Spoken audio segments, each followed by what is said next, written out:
Malaysia bergantung 60% kepada makanan import, di mana ini menjadikan isu sekuriti makanan negara diibaratkan umpama bom jangka. Ditambah pula dengan krisis makanan di seluruh dunia yang menyebabkan berlakunya tekanan inflasi. Situasi ini dilihat sebagai titik permulaan. Oleh itu, mewujudkan kos efektif serta rantaian bekalan dari ladang ke meja yang disetempatkan dengan peningkatan dalam kebolehcapaian dan kemampuan adalah perkara yang memerlukan perhatian segera. Menurut Bank Dunia, kos baja meningkat sebanyak 80% pada tahun 2021 dan 53% pada tahun 2022. Namun, disebabkan oleh makanan yang kita makan hari ini ditanam menggunakan baja yang telah dibeli kira-kira setahun yang lepas, maka impak kenaikan harga ini kurang dirasai oleh kita semua. Selain itu, menurut data global, petani mula membeli baja dalam kuantiti yang sedikit, mungkin disebabkan oleh harga baja yang semakin mahal. Ditambah pula, impak dari ketegangan geopolitik menyebabkan kejutan dan gangguan rantaian bekalan dan seterusnya mengakibatkan hasil tuaian di peringkat global semakin merosot dengan ketara dalam masa yang terdekat. Oleh itu, Malaysia perlu bertindak segera supaya dapat meningkatkan kemandirian dalam sekuriti makanannya dari segi penghasilan.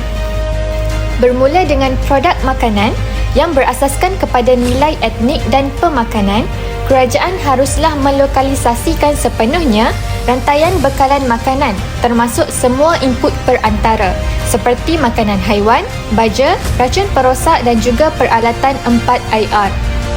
Selain itu, penanaman menegak di bandar-bandar besar dan koperasi berskala besar di kawasan luar bandar harus ditingkatkan. Membina rantaian nilai yang mampan bagi petani-petani kecil boleh dicapai berpandukan kepada model perniagaan koperasi sebagai salah satu jalan penyelesaian utama.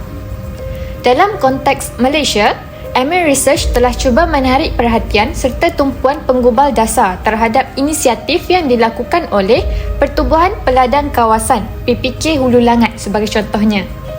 Namun begitu, model Persekutuan Koperasi Pertanian Kebangsaan Korea Selatan NACF adalah ilustrasi terbaik untuk meningkatkan serta mengembangkan model PPK bagi mencapai kejayaan di peringkat kebangsaan.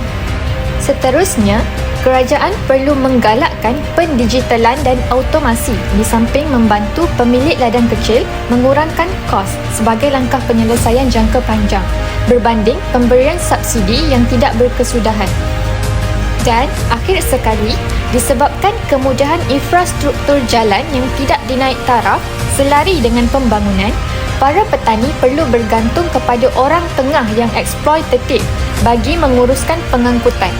Oleh itu, kerajaan perlu meningkatkan serta menambah baik kemudahan infrastruktur serta rangkaian sedia ada.